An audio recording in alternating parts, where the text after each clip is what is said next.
ومن شر حاسد اذا حسد۔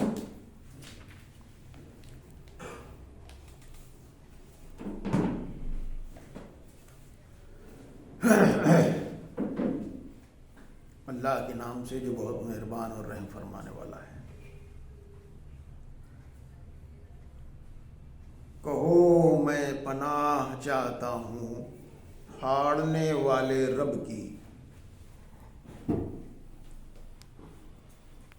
ہر اس چیز کے شر سے، ہر اس چیز کی برائی سے جس کو اس نے پیدا کیا ہے،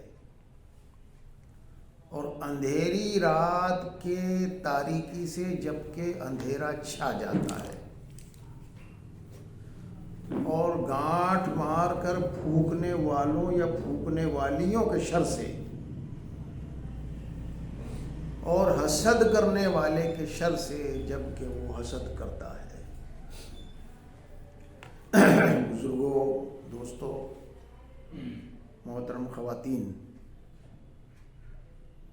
یہ قرآن پاک کی آخری 2 سورتوں میں سے پہلی سورت ہے۔ آخری 2 سورتیں جو ہے قرآن پاک کی، جیسا اس سے پہلے والے درس میں نے عرض کیا تھا، وہ دونوں سورتوں کو ملا کر ایک نام ہے معوذتین، یعنی پناہ چاہنے والی صورتیں۔ یہ صورتوں کا ایک خاص پس منظر ہے، ایک خاص سیکوینس میں آئی ہے۔ نازل تو ہوئی ہے مکے میں، لیکن دوبارہ یہ نازل ہوئی مدینہ منورہ میں۔ وہ اس وقت نازل ہوئی جب اللہ کے رسول صلی اللہ علیہ وسلم کو ایک واقعے سے گزرے۔ مدینہ منورہ کی پوری زندگی جو نبی پاک صلی اللہ علیہ وسلم کی رہی ہے،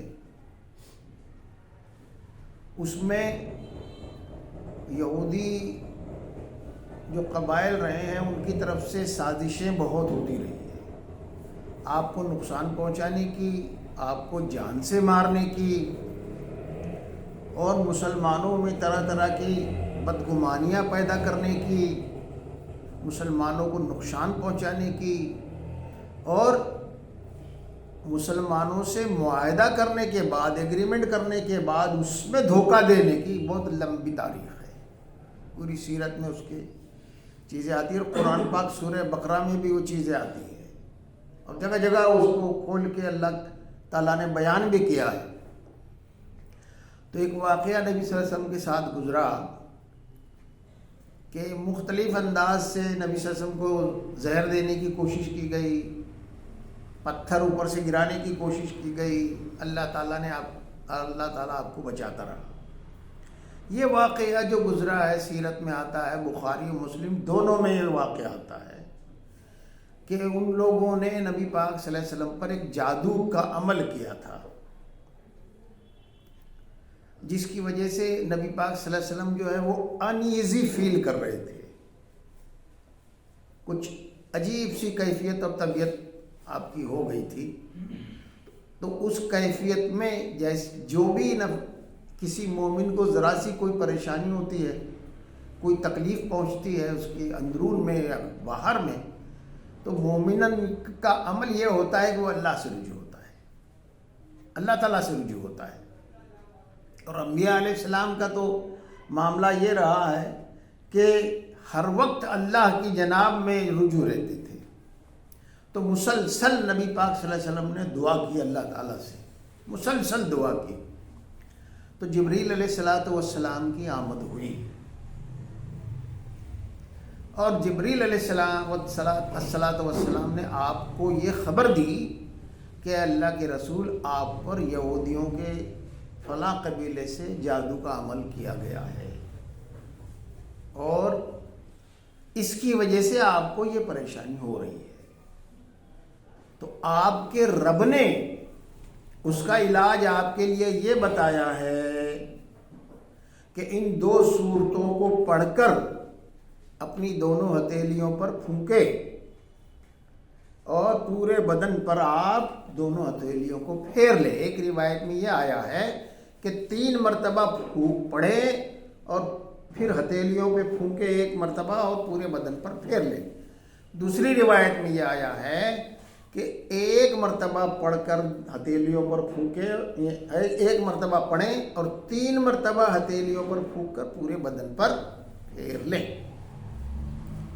اللہ کے رسول صلی اللہ علیہ وسلم نے اس عمل کو کیا تو اس کے اثرات ختم ہو گئے،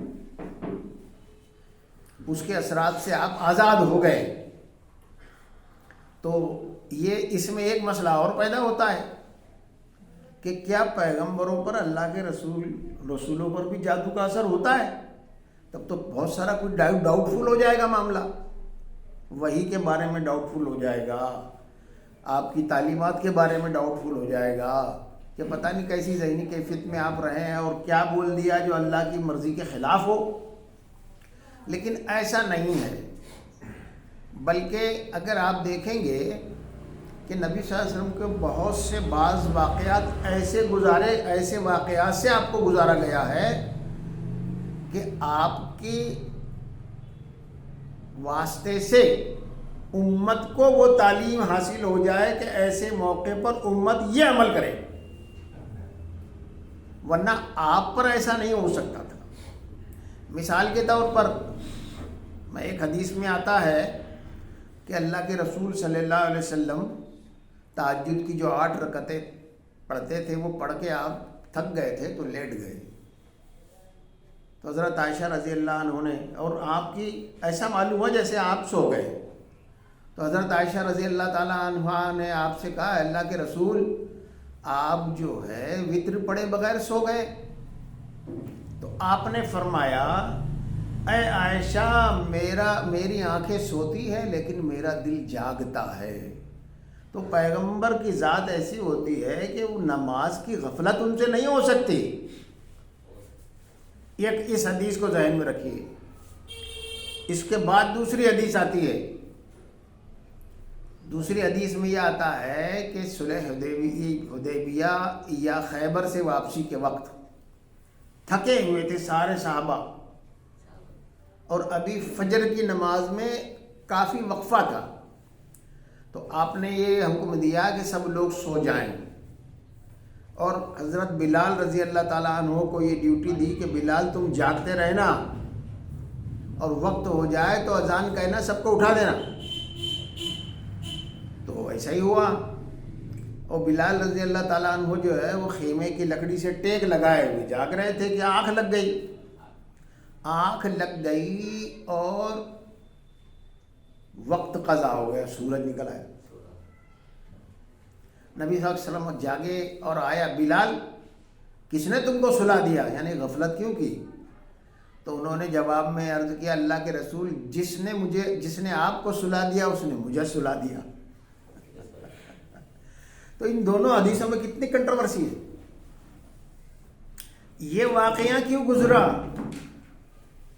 دیکھیے وہاں تو پیغمبر یہ فرما رہا ہے کہ عائشہ میرا آنکھیں سوتی ہے لیکن میرا دل جاگتا ہے، اور یہ واقعے میں ایسا معلوم ہو رہا ہے کہ نبی صلی اللہ علیہ وسلم خود غافل ہو گئے اور فجر کی نماز چھوٹ گئی، آپ کی قضا ہو گئی۔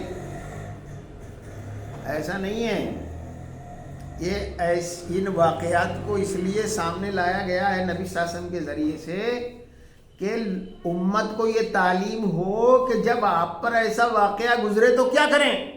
تو نبی صلی اللہ علیہ وسلم نے فرمایا اٹھو اسی وقت اذان دو، آفتاب طلوع ہو گیا ہے، اسی وقت اذان دو، اسی وقت نماز پڑھ لی جائے گی۔ اب یہ امت کو تعلیم مل گئی، یہ امت کو تعلیم مل گئی۔ اس سے اگر کوئی یہ سمجھتا ہے کہ نبی صلی اللہ علیہ وسلم پر غفلت طاری ہو گئی، وہ سو گئے، تو وہ بات غلط ہے، یہ بات غلط ہے۔ بلکہ امت کی تعلیم کے لیے سند چھوڑ رہے تھے آپ، چونکہ آپ کے علاوہ کوئی رول ماڈل نہیں ہو سکتا تھا قیامت تک کے لیے۔ ہم بھی آج علماء کرام بھی، اور ہم بھی جب غور کرتے ہیں کسی آیت پر، کسی معاملے پر، تو دیکھتے ہیں حدیث کیا ہے، نبی صلی اللہ علیہ وسلم کا عمل کیا ہے، تو ہمارے لیے سب سے بڑی دلیل یہ ہوتی ہے۔ تو معاملات کی زندگی میں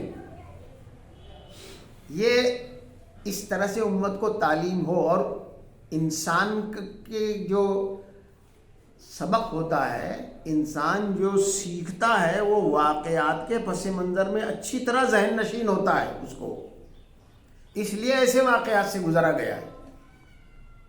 ایک اور حدیث میں بتاتا ہوں، صحابہ سے روایت ہے کہ نبی پاک صلی اللہ علیہ وسلم ایک مرتبہ دوپہر میں بازار سے تشریف لائے اور آپ نے غسل فرمایا اور واپس آئے گھر باہر صحابہ کے درمیان، اور آپ نے یہ فرمایا کہ دیکھو میں بازار سے گزر رہا تھا، ایک خاتون پر میری نظر پڑی تو میں گھر آیا اور اپنی بیوی سے ایک روایت میں حضرت سودا کا نام ہے، ایک روایت میں حضرت ام سلمہ کا نام ہے، ان سے میں نے تعلق پیدا کر لیا اور آپ کے سامنے آیا ہوں، تو دیکھو تم بھی ایسا کرنا،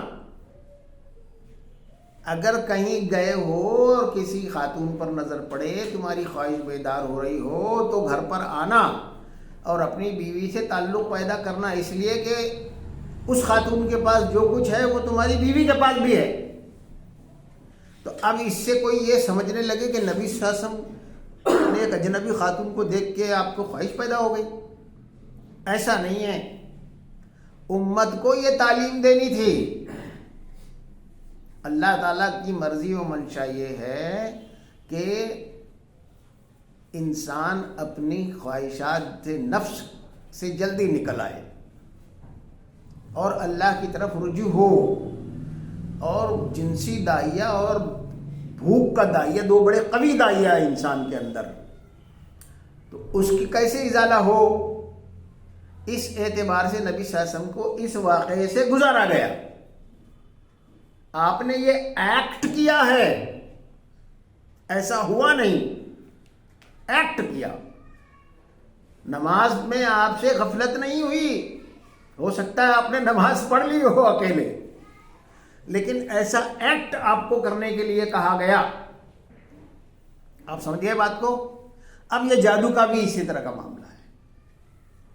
آپ پر جادو کا اثر ایسا نہیں ہو سکتا تھا کسی نبی پر، کسی رسول پر، کہ وہ اللہ کے عائد کردہ فرض اور اس کے امت کے سامنے جو تعلیم ہے اس کے اعتبار سے کوئی اس کے خلاف عمل کر لے، اگر اس سے کچھ لغزش تھوڑی بہت ہو جاتی ہے تو اس کو فوراً کریکٹ کر دیا جاتا ہے۔ یہ قرآن پاک میں متعدد آیات میں آتا ہے، خود پیغمبروں کی لغزشوں کے واقعات بھی آئے ہیں۔ سورہ تحریم میں نبی پاک صلی اللہ علیہ وسلم نے جو ایک معاملہ کیا اس کو فوراً آیتیں آ گئی، قرآن مجید میں وہ آ بھی گئی۔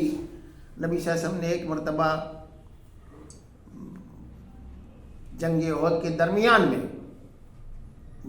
کے درمیان میں آپ نے خون آلود ہو گئے تھے، بے ہوش ہو رہے تھے، پیشانی سے پسینہ پہنچتے وقت آپ کی زبان سے یہ الفاظ ادا ہو گئے کہ وہ قوم کیسے فلاح پا سکتی ہے جو اپنے نبی کو زخمی کر دے۔ اسی وقت ودن سیکنڈ جبریل علیہ السلام آئے، سورہ آل عمران کی آیت ہے، اے نبی صلی اللہ علیہ وسلم، ہدایت دینا تمہارا کام نہیں، ہدایت دینا ہمارا کام ہے۔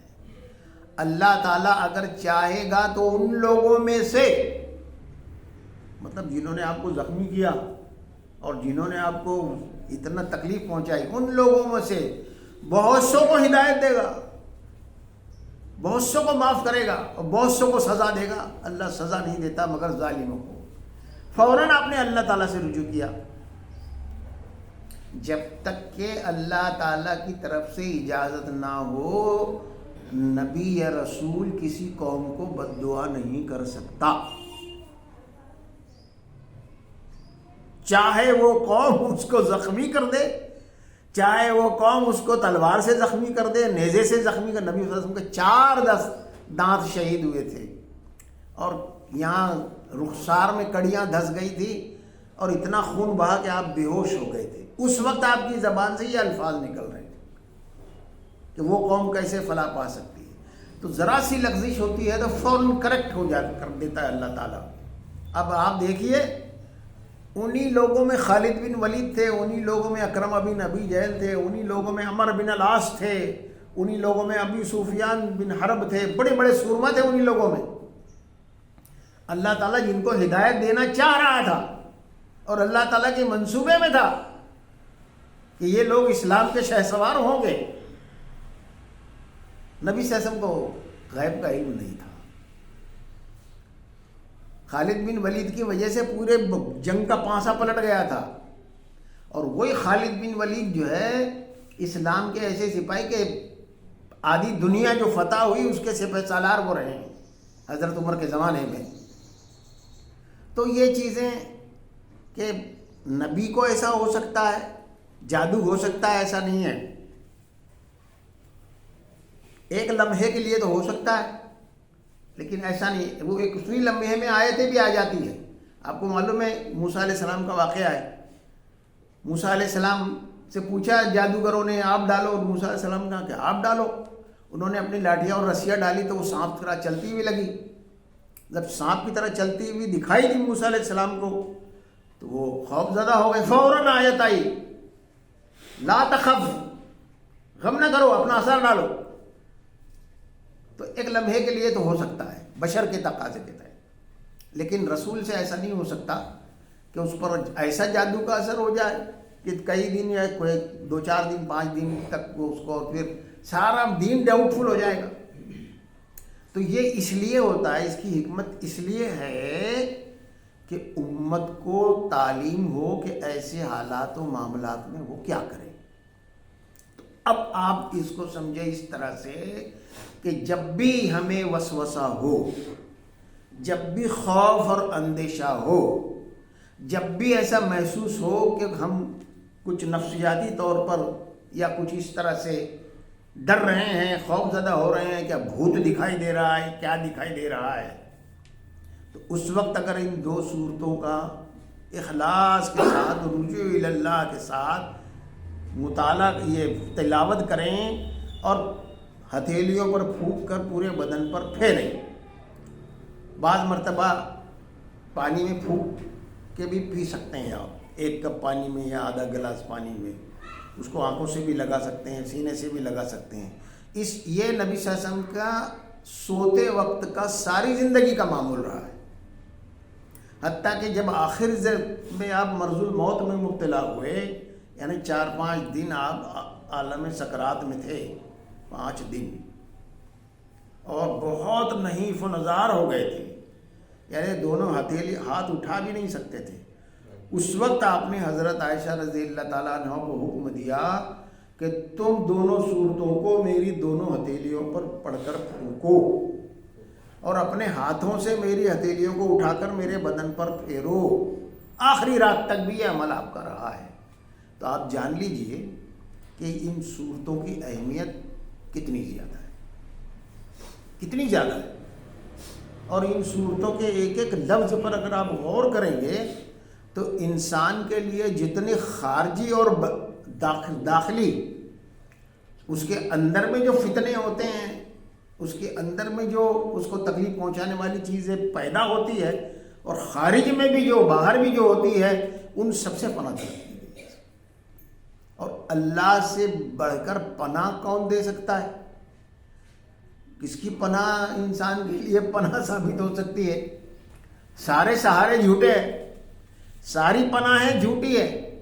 مسلمانوں میں بہت بڑی تعداد ایسی ہے جو اللہ کی اس طرح کے کچھ معاملات پیدا ہو جائے تو اللہ سے پناہ طلب کرنے کی بجائے بدکاروں سے، باواؤں سے، کس سے جا کے اپنے معاملات کر وہ اور ان کو الجھا دیتے ہیں.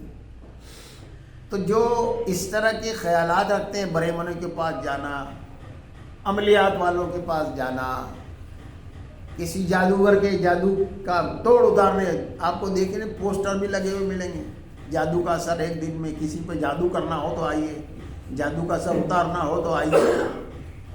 یہ بابا، کوئی بنگالی بابا، کوئی بہاری بابا، کیا کیا سب رہتا ہے. یہ سارا شرک ہے، سارا شرک ہے. اللہ کے رسول سے عمل یہ ثابت کرتا ہے کہ 2 صورتیں اس کے لیے کافی ہے، اس کو مسلسل پڑھتے رہنا چاہیے. نبی پاک صلی اللہ علیہ وسلم نے اس کیفیت میں مسلسل اس کا مطالعہ اور تلاوت کرتے رہے، اور حتیٰ کہ اللہ تعالیٰ نے آپ کو اس کیفیت سے نکال دیا. یہ تعلیم ہو امت کے لیے اس لیے ہے.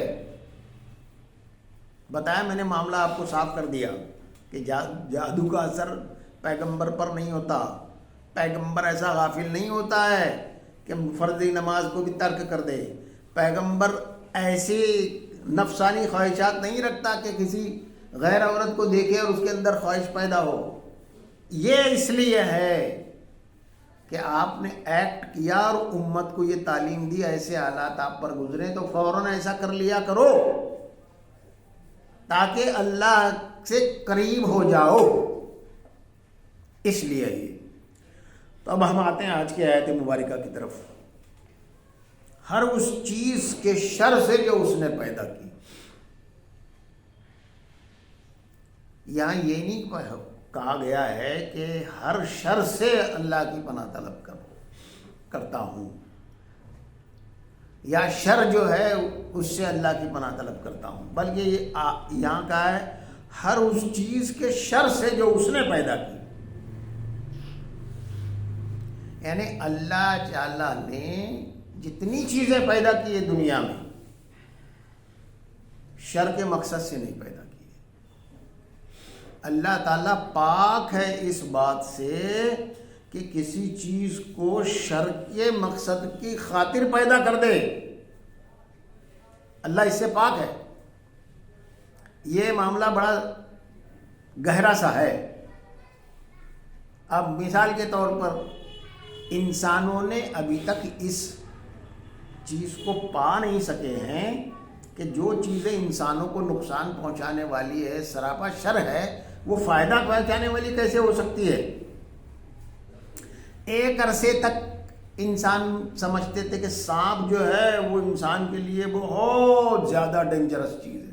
کتنے لوگ سانپ کاٹنے سے مر جاتے تھے جنگلوں میں یہاں وہاں.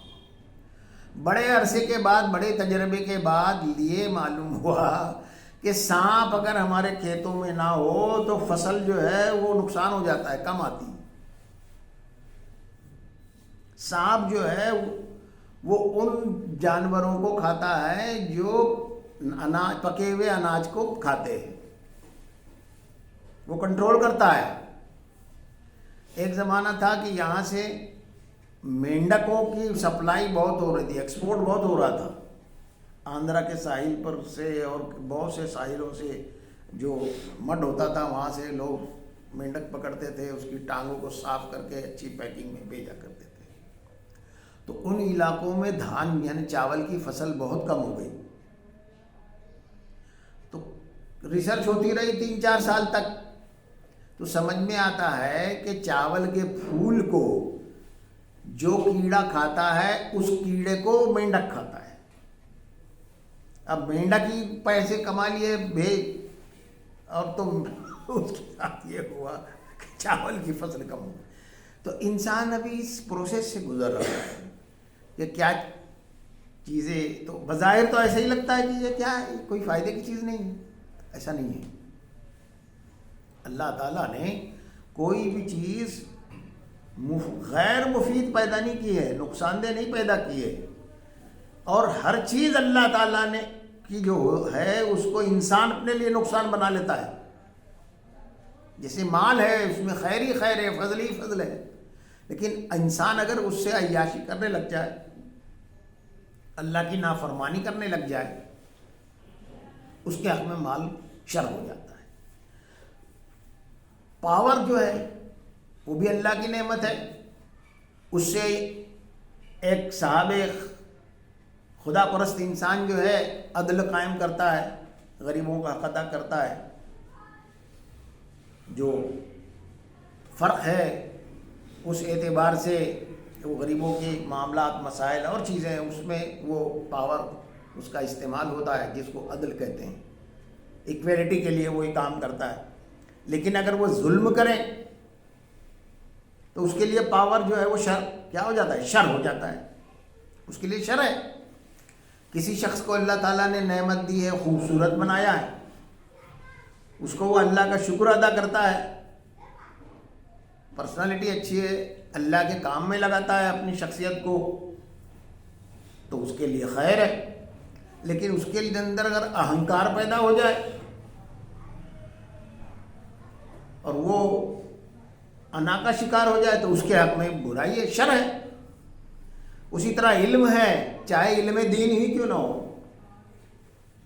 علم دین اگر وہ لوگوں کے لیے خیر کے جذبے سے سکھاتا ہے، لوگوں کو دل سوزی اس کے اندر ہے، اللہ کی مرضی کو پانے کے لیے کرتا ہے، تو اس کے لیے خراب سراسر خیر ہے۔ لیکن اگر وہ اس کو اہنکار ہو جائے، کسی کو کچھ سمجھنے ہی نہ لگے، لوگوں کی تحقیر کرے، لوگوں کو ڈسکریج کرے، لوگوں کو جو ہے ڈسکریڈٹ کرے، تو اس کے لیے وہ شر ہے۔ تو ساری چیزیں اسی طرح کی ہے۔ اولاد ہے، اولاد جو ہے وہ اللہ کی بہت بڑی نعمت ہے۔ اس اولاد کو اگر وہ اس احساس ذمہ داری کے ساتھ پرورش کرتا ہے کہ یہ اللہ کی امانت ہے، اللہ کی امانت ہے، تو اللہ تعالیٰ کے پاس یہی ایک عمل اس کے لیے نجات کو کافی ہے۔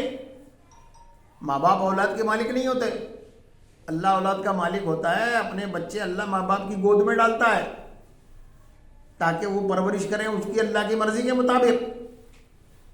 لیکن انسان اگر اندھی محبت کا شکار ہو جائے اور اولاد کو بھی وہ برائی پر بھی نہ روکے، لاڑ پیار میں نماز کے لیے بھی تلقین نہ کرے، اور جس حال میں ہے گزر رہے ہیں محبت میں چھوڑ دے، تو وہ چیزیں اولاد خود اس کے لیے شر ہو جاتی ہے۔ ایسی ہو جاتی ہے کہ بڑھاپے میں روتا رہتا ہے۔ پھر یہ بھی ہوتا ہے۔ تو جتنی بھی چیزیں اللہ نے پیدا کی ہے، وہ ساری چیزیں جو ہے اس انسان اس کو شر میں بھی تبدیل کر سکتا ہے اور سراپا خیر میں بھی اس کو حاصل کر سکتا ہے۔ اور کچھ چیزیں اس طرح کی ہے جو انسان سمجھ نہیں پاتا۔ اب یہ آپ دیکھ لیجئے کہ جتنے خوبصورت پرندے، خوبصورت جانور ہیں وہ جنگلوں میں ہوتے ہیں۔ شہروں میں دیکھو کوے ہوتے ہیں، جنگل میں مور ہوتے ہیں۔ اب شہروں میں کوے کیوں ہوتے ہیں، مور کیوں نہیں ہوتے؟ آپ دیکھیں گے کہ کوے جو ہے، کوے ہیں، بلیاں ہیں، یہ شہر رہنے والے کتے ہیں، یہ صفائی کا کام کرتے ہیں، انوائرنمنٹ کو صاف کرتے ہیں۔ کوے نہ ہو تو گندگی ہو جائے، سمجھ رہے نا؟ تو بہت ساری انسانوں کی یہ توسیع پسندی اور انسانوں کے اس کی وجہ سے بہت ساری چیزیں غائب ہو گئی۔ چڑیا نہیں دکھائی دیتی، گوریا جیسے کہتے ہیں، چھوٹی چڑیا وہ نہیں دکھائی دیتی، اس سے بھی نقصان ہو رہے ہیں۔ اور بہت سے جانور نہیں دکھائی دے رہے ہیں، اس سے نقصان ہو رہا ہے۔ تو وہ پھر آکسیجن یا ہوا صاف نہیں ہو رہی۔ تو یہ بہت ساری چیزیں اس طرح کی ہے۔ پھر دوسری چیزیں یہ ہے کہ اللہ تعالیٰ نے جانور جو بنائے ہیں، جنگلی جانور بھی بنائے، پالتو جانور بھی بنائے۔ بہت عرصے کے بعد انسانوں نے یہ سمجھ میں آیا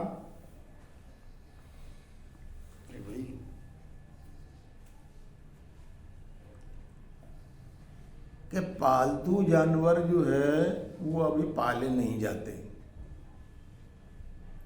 یورپ امریکہ میں تو بہت پہلے جو ہے اس کا رواج ختم ہو گیا، یعنی بکری، گائے، اس طرح کی چیزیں۔ تو ایک نفسیاتی امراض پیدا ہو رہے ہیں، انسیکیور فیلنگ بڑھ رہی ہے، خوف پیدا ہو رہا ہے، اکیلے کمرے میں آدمی نہیں سو رہا ہے، اندھیرے سے اس کو ڈر لگ رہا ہے۔ تو اس کی وجہ یہ بتا رہے ہیں کہ جو پالتو جانور آنگن میں بندھے رہتے تھے، اس کی وجہ سے انسانوں کے اندر سیکیور فیلنگ پیدا ہوتی تھی۔ رات میں اگر بکری کھر مارے، گائے کی گھنٹی بجے تو اس سے سکون ملتا ہے، اور وہ جانوروں کو انسانوں کے درمیان سکون ملتا ہے۔ وہ جانوروں، پالتو جانوروں کی نفسیاتی ضرورت انسان ہے، اور انسانوں کی نفسیاتی ضرورت پالتو جانور ہے۔ آپ سمجھ رہے بات کو؟ اب گھروں کو اتنا صاف، اب شہروں میں کہیں بھی یہ نہیں ملے گا کہ جو رات میں دروازہ بند کر کے سوئے، اندھیرا کر دیا تو وہ کیڑا کر کر بولتا تھا، ابھی نہیں ہے نا۔ تو وہ جو تھا کیڑا، اس کی آواز سے جو زہریلے جانور ہے اس سے ایسی چیزیں خارج ہوتی ہے جو زہریلے جانور بھاگتے ہیں اس سے، سانپ ہے، بچھو، اس طرح کے۔ اور انسان کی جو 4 گلینڈز ہے ان میں سے جو ملینیم بولتے ہیں نا اس کو، جو نیند آتی ہے، کیا بولتے ہیں، وہ لکویڈیٹی بڑھتی ہے اس سے، جس نیند آور ہے اس جو لکوڈ ہے وہ خارج ہوتا ہے، انسان گہری نیند سوتا ہے۔ اب یہ انسانوں نے جو ہے، عجیب کا بات ہے کہ نہیں، اب تک یہ تحقیق ہے، پتہ نہیں آگے اور کیا کیا تحقیقیں ہوں گی۔ اللہ تعالیٰ اس سے پاک ہے کہ کسی بھی چیز کو برائی کے مقصد سے پیدا کرے۔ انسان نے اپنی زندگی ہم غیر متوازن کر لی ہے۔ بڑے شہر بسانے سے اللہ کے رسول نے منع فرمایا تھا، ایک حد کے باہر بڑے شہر بسانے سے اللہ کے رسول نے منع فرمایا۔ اسی لیے حضرت عمر کے زمانے میں بغداد اور یہ دمشق اور اسکندریہ 2 شہر بڑے تھے، آبادیاں اس کی سب عرب منتقل ہو رہے تھے، وہاں آباد شہر بڑے ہوتے جا رہے تھے۔ حضرت عمر نے 2 شہر نئے بسائے، کوفہ اور بصرہ۔ اس کا آرکیٹیکچرل ڈیزائن بھی خود ہی بنایا اور نہریں بھی نکال کے اس میں ڈالی، 40 ہزار کے آبادیوں کے مکانات بنے اس میں۔ اسی وجہ سے بہت زیادہ بڑا شہر اگر ہوگا تو وہاں کا پانی خراب ہو جائے گا، ہوا خراب ہو جائے گی، لوگوں کی صحتیں خراب ہوگی، اخلاق خراب ہو جائے گا۔ اب بمبئی جیسا شہر ہے، اچھے خاصے آسودہ حال آدمی کا مکان وہاں اس سے بڑا نہیں ہے جو آپ دیکھ رہے ہیں۔ اب انسان وہاں ہوٹل میں لے جا کے اچھی سے اچھی دعوت تو کر سکتا ہے، اس کو گھر میں بلانا مشکل ہو جائے گا، گھر میں بلانا مشکل ہو جاتا ہے۔ کشادہ مکان انسان کے اخلاق پر اثر ڈالتا ہے، مکان کی تنگی انسان کے اخلاق پر اثر ڈالتی ہے۔ یعنی آپ بتائیے کہ یہ خود انسان نے ہلاکت میں اپنے آپ کو مبتلا کر رکھا ہے۔ بہرحال یہ تو ایک بڑا موضوع ہے، اور بھی اس پر دلیلیں ہیں۔ اب اگر کوئی یہ کہے کہ شر بھی تو ہے دنیا میں، برائی بھی ہے نا دنیا میں، اور شیطان کو بھی اللہ نے پیدا کیا ہے جو سراپا شر ہے، سوال پیدا ہوتا ہے نا کہ اللہ تعالیٰ خود قرآن پاک میں فرماتا ہے کہ عدو مبین، یہ تمہارا کھلا ہوا دشمن ہے شیطان۔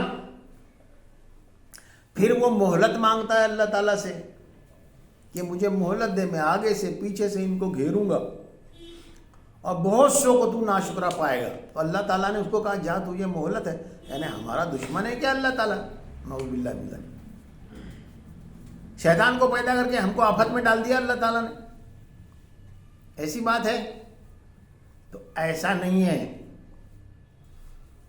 اللہ نے دنیا میں جو شر پیدا کیا ہے، شیطان پیدا کیا ہے، وہ انسان کے اندر جو خیر پوشیدہ ہے، انسان کے اندر جو کوالٹی پوشیدہ ہے، اس کے گروتھ کے لیے پیدا کیا ہے، وہ ابھر کر آتی ہے۔ مختصر سی مثال سے آپ سمجھیے، آدم علیہ السلام حوا علیہ السلام کو پیدا کیا اور بتا دیا کہ اس درخت کے پاس مت جانا۔ شیطان نے ان کو بہکایا، کیا دیکھو یہ تم کو اس لیے منع کیا گیا ہے کہ کہیں تم دوامیت حاصل نہ کرو، ہمیشہ کی زندگی۔ دوسری روایت میں آتا کہیں تم فرشتے نہ بن جاؤ۔ اب دونوں نے مل کے جو ہے وہ گڑبڑ کر دی، چکھ لیا اس کو، دونوں برہنہ ہو گئے، اللہ کے عذاب میں مبتلا ہو گئے۔ تو پھر جھک گئے، وہ اللہ کی طرف جھک گئے، ربنا ظلمنا انفسنا وان لم تغفر لنا وترحمنا لنکونن من الخاسرین۔ اے ہمارے رب، ہم نے اپنی جانوں پر ظلم کر لیا ہے، اگر تو ہمیں معاف نہیں کرے گا اور ہم پر رحم نہیں فرمائے گا تو ہم تو خسارے میں ہو جائیں گے۔ اللہ نے ان کو معاف کر دیا نا۔ اب یہ بتائیے کہ یہ غلطی کرنے سے پہلے والے آدم اور حوا، اور غلطی کے بعد توبہ کرنے کے بعد آدم و حوا، دونوں میں کون شریشٹھ ہے؟ بعد والے ہیں جی۔ اس لیے اللہ تعالیٰ نے شیطان کو پیدا کیا ہے۔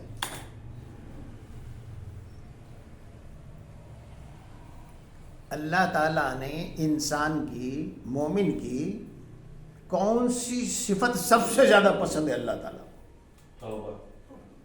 اناب، جی واپس لوٹنے والی، منیب، لوٹنے والا۔ ارے وہ غلطی کرے گا جبھی تو لوٹے گا، غلطی کرے گا جبھی لوٹے گا نا۔ ایک حدیث مبارکہ میں یہ آتا ہے کہ انسان جو ہے اللہ کے بندے سے گناہ کروا دیتا ہے، اب وہ گناہ کر لیتا ہے اور اس کو بہت اس کا افسوس ہوتا ہے، ندامت ہوتی ہے، وہ اللہ تعالیٰ کے سامنے آنسو بہاتا ہے، توبہ کرتا ہے، اللہ تعالیٰ معاف کر کے اس کے درجے کو بڑھا دیتا ہے۔ اب شیطان افسوس میں ہاتھ ملنے لگ جاتا ہے کہ کاش میں نے اس سے یہ گناہ نہ کرایا ہوتا، سمجھے؟ تو وہ دیکھیے اپنے گناہ پر اڑ جانا، اپنی غلطی پر اڑ جانا اور بالکل نہ ماننا، یہ شیطان کی طبیعت ہے۔ اور غلطی ہو جائے فوراً تسلیم کر لینا، اللہ سے رجوع ہو جانا، یہ آدم کی صفت ہے، یہ آدم کی صفت ہے۔ تو ہم جب بار بار غلطی کریں گے، بار بار لوٹیں گے اور اللہ ہمیں معاف کر دے گا، تو ہمارے درجات بڑھتے چلے جائیں گے۔ دیکھیے غلطی کرنے کے ارادے سے غلطی کرنا ایک الگ ہے، نفس کی خواہش سے، شیطان کے بہکاوے میں کبھی غلطی ہو جانا یہ الگ ہے۔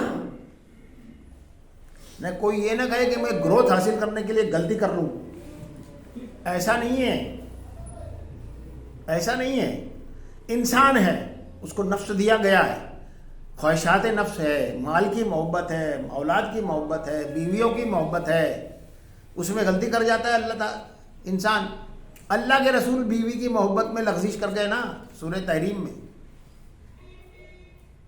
ایک بیوی دوسری بیوی کے کمرے میں آ گئی، وہاں نبی صلی اللہ علیہ وسلم نے ان سے تعلق پیدا کر لیا، دوسری بیوی آ کے نبی صلی اللہ علیہ وسلم کو بہت پریشان کیا، تو نبی صلی اللہ علیہ وسلم نے اس سے کہا کہ اچھا چلو میں قسم کھا لیتا ہوں اب اس سے تعلق نہیں رکھوں گا۔ اب سورہ تحریم کی آیت آئی ہے، پہلی آیت ہے، اے نبی صلی اللہ علیہ وسلم جو چیز ہم نے حلال کی ہے اس کو حرام کرنے والے تم کون ہوتے ہو؟ اپنی بیوی کی دلجوئی چاہتے ہو؟ اللہ بخشنے والا اور مہربان ہے، ایسی آیتیں۔ پھر اللہ کے رسول نے توبہ کی۔ تو انسان جو ہے اس کی عورت اس کی کمزوری بھی ہے، یہ واقعات سے گزارنا ہے۔ اللہ کے رسول اللہ کے رسول کو اس طرح کے واقعات سے جو گزارا گیا ہے نا، اسی لیے ہے امہات المومنین کو ڈانٹا گیا ہے دو صورتوں میں، سورہ احزاب اور سورہ تحریم میں۔ ان سے بھی لفظی غلطیاں ہوئی، ان کو ڈانٹا گیا، پھر ان کے اندر جو بات پیدا ہوئی، جو کوالٹی پیدا ہوئی وہ غیر معمولی تھی۔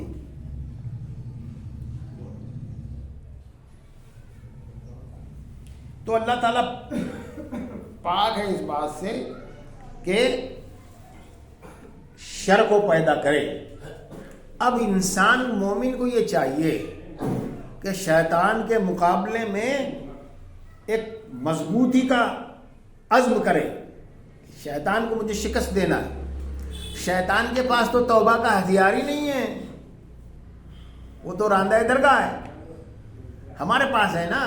اللہ تعالیٰ نے توبہ کی مہلت انسان کو دروازہ ایسا دیا ہے کہ اس کے لیے خیر ہی خیر ہے، اس میں خیر ہی خیر ہے۔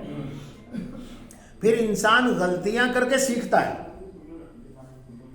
اس کے اندر فہم کا تجربہ کسے کہتے ہیں؟ ایکسپیرینس کسے کہتے ہیں؟ ایکسپیرینس اسے کہتے ہیں جس میں غلطیاں ہی غلطیاں ہوتی ہے اور اس سے انسان سیکھ لیتا ہے، پرفیکشن کی طرف جاتا ہے۔ تو اس وجہ سے یہ ساری چیزیں آتی ہے۔ اللہ تعالیٰ بہت مہربان ہے، 70 ماؤں سے زیادہ ہم پر وہ رحم کرنے والا ہے، اور اس سے یہ بعید ہے کہ ہمارے لیے وہ ایسے چیز پیدا کرے جو ہمارے لیے سراپا شرعی ہو یا برائی ہی برائی ہو۔ تو یہ ہر اس چیز کے شر سے جو اس نے پیدا کی ہے، اس لیے اس طرح سے سینٹنس آیا ہے۔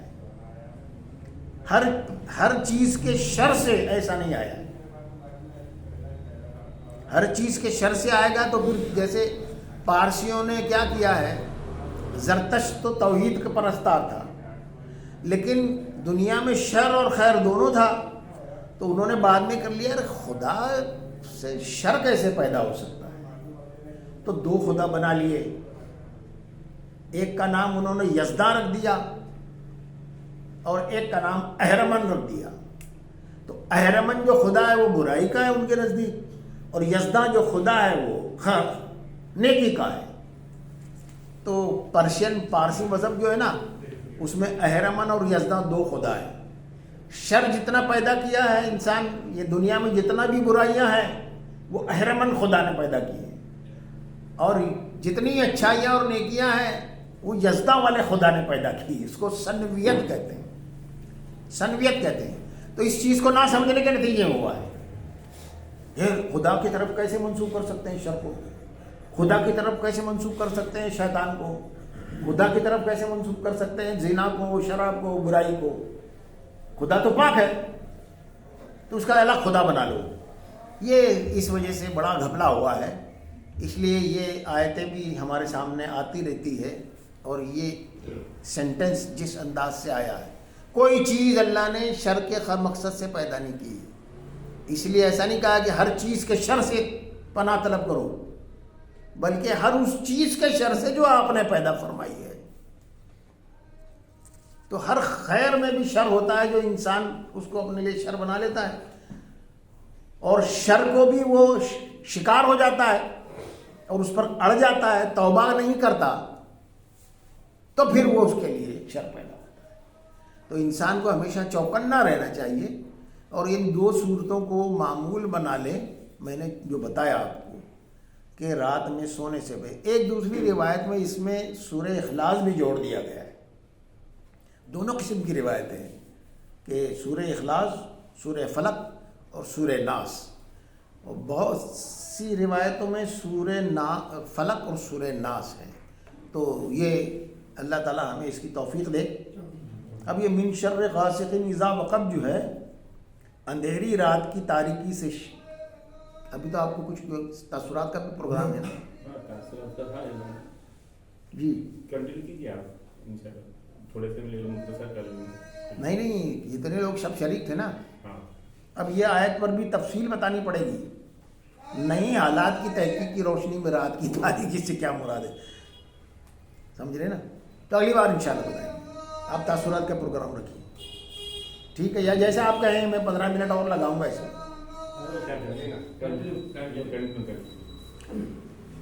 وَمِن شَرِّ غَاسِقٍ إِذَا وَقَبَ، اندھیری رات کی تاریکی سے، شر سے جب اس کا اندھیری رات چھا جاتی ہے. اس سے متعلق احادیث ملتی ہے.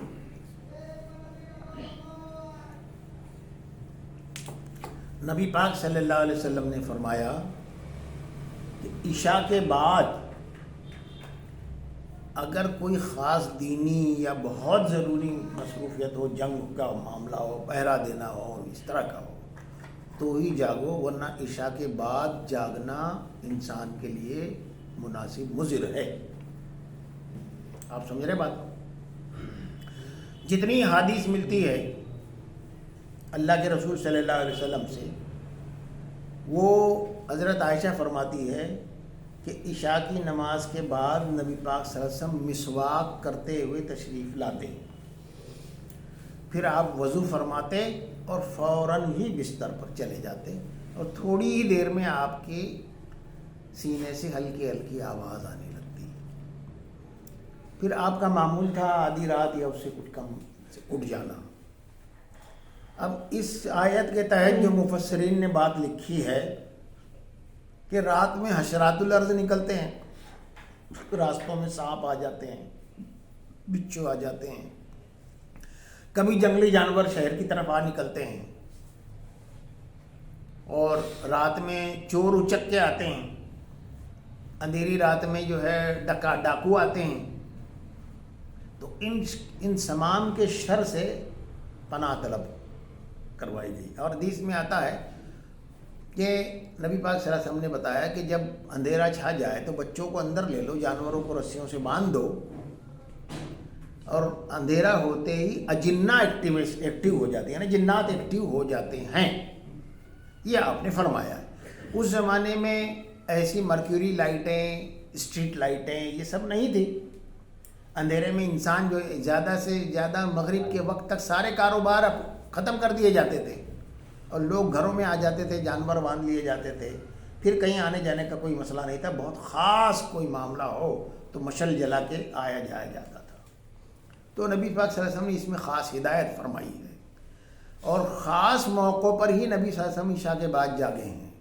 کچھ تو یہ ہوتا تھا کہ جیسے جنگ خندق ہوئی یا خیبر کے جنگ میں آپ نے معاشرہ کیا، کچھ پہرے داروں کو متعین کیا، ان میں آپ جاگے ہیں۔ اور ایک دوسرا موقع یہ رہا ہے کہ بعض مرتبہ عشاء کی نماز کے بعد جبریل علیہ السلام آپ سے ملاقات کے لیے آئے ہیں، تو انسانی شکل میں آتے تھے۔ جبریل علیہ السلام انسانی شکل میں آپ کے پاس ملاقات کے لیے آئے ہیں، اور وہ ایک خوبصورت ترین جو ایک صحابی تھے جو اکثر روم اور اٹلی یہ ان علاقوں کے سفر پہ رہتے تھے، اور وہ کاروباری انسان تھے، تو سال 6 مہینے میں آ کے آپ سے ملاقات کرتے تھے۔ تو لوگ سمجھتے تھے کہ داہیہ کلبی ان کا نام تھا، لوگ سمجھتے تھے کہ داہیہ کلبی آ کر آپ سے بات کر رہے ہیں، اور آپ یعنی نبی پاک صلی اللہ علیہ وسلم سے کچھ خاص معاملات اللہ تعالیٰ کے ہوتے تھے، وہ معاملہ ہوتے تھے۔ جو کچھ معاملات، بہت سے معاملات تو ایسے آئے جو پوری امت کو معلوم ہے، پوری امت تک آئے ہیں۔ کچھ معاملات ایسے ہیں جو اللہ اور رسول کے درمیان کے ہیں اور جبریل کے درمیان کے ہیں، تو جبریل آ کر آپ سے گفتگو کرتے تھے بڑی دیر تک۔ اس وقت آپ مسجد نبی میں عشاء کی نماز کے بعد بیٹھ جاتے تھے۔ تو داہیہ کلبی جو صحابی تھے وہ 6 مہینے میں آتے، سال میں 2 یا 3 بار آتے، تو بہت ساری میٹھی چیزیں دمشق کی ادھر ادھر کی لایا کرتے، تو بچے جو ہے نا ان سے آ کے لپٹنے لگتے اور وہ ان کو مٹھائی دیتے تھے، جیسے حضرت حسن، اسامہ بن زید، حضرت حسین جو وہیں برابر میں رہتے تھے۔ تو جب جبریل علیہ السلام ان کی شکل میں آئے تو یہ لوگ بچے جا جا کے لپٹنے لگے اور مانگنے لگے، تو وہ ان کی طرف دیکھتے بھی نہیں تھے۔ تو حدیث میں آتا ہے نبی صلی اللہ علیہ وسلم نے بچوں سے یہ کہا، بچوں یہ داہیہ کلبی نہیں ہے، جبریل علیہ السلام ہے، یہ تمہاری طرف دیکھیں گے بھی نہیں۔ جو جبریل علیہ السلام کا معاملہ ایسا تھا کہ جتنی الفاظ ان کو دیے گئے ہیں، جس سے ملنے کا کہا گیا ہے، جس سے گفتگو کیا کرنی ہے وہ کہا گیا ہے، جس کی طرف مخاطب ہونا ہے وہ کہا گیا، اس سے ایک شوشہ بھی زیادہ کرنے کا ان کو اجازت نہیں تھی۔ تو جبریل کا معاملہ اس طرح سے ہے، جیسے سورہ مریم میں آتا ہے کہ نبی پاک صلی اللہ علیہ وسلم کے پاس جبریل علیہ السلام آتے رہے، وقفہ ہوا تو نبی صلی اللہ علیہ وسلم نے جبریل علیہ السلام سے یہ کہہ دیا کہ ہے جبریل تم جلدی جلدی آیا کرو، میرا جی چاہتا ہے۔ اب وہ چپ ہو گئے، کچھ بول ہی نہیں سکتے تھے، تو سورہ مریم میں آیتیں لے کر آئے تھے، اے نبی صلی اللہ علیہ وسلم ہم آپ کے پاس جو آتے ہیں تو آپ کے رب کی حکم کی وجہ سے آتے ہیں، اور جب ہم آپ کے پاس آتے ہیں تو آگے اور پیچھے رب اللہ تعالیٰ کی نگاہیں ہوتی ہے۔ جب آپ سمجھ گئے نا، ہم آپ کی ریکویسٹ قبول نہیں کر سکتے،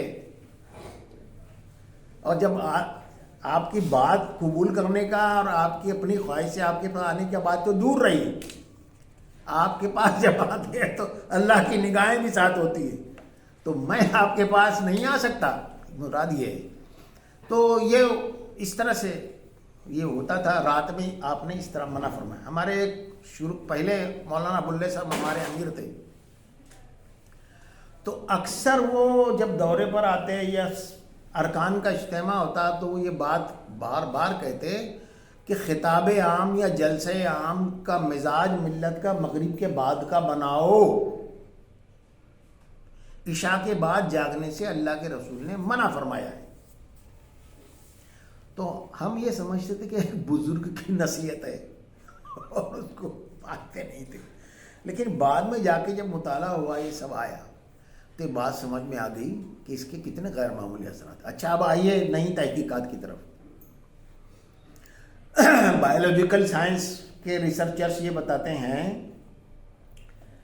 کہ 12 بجے سے پہلے والی جو نیند ہے 9 ساڑھے 9 کے بعد سے لے کے 12 بجے کے پہلے تک والی جو نیند ہے اس نیند کی تلافی کسی نیند سے نہیں ہوتی.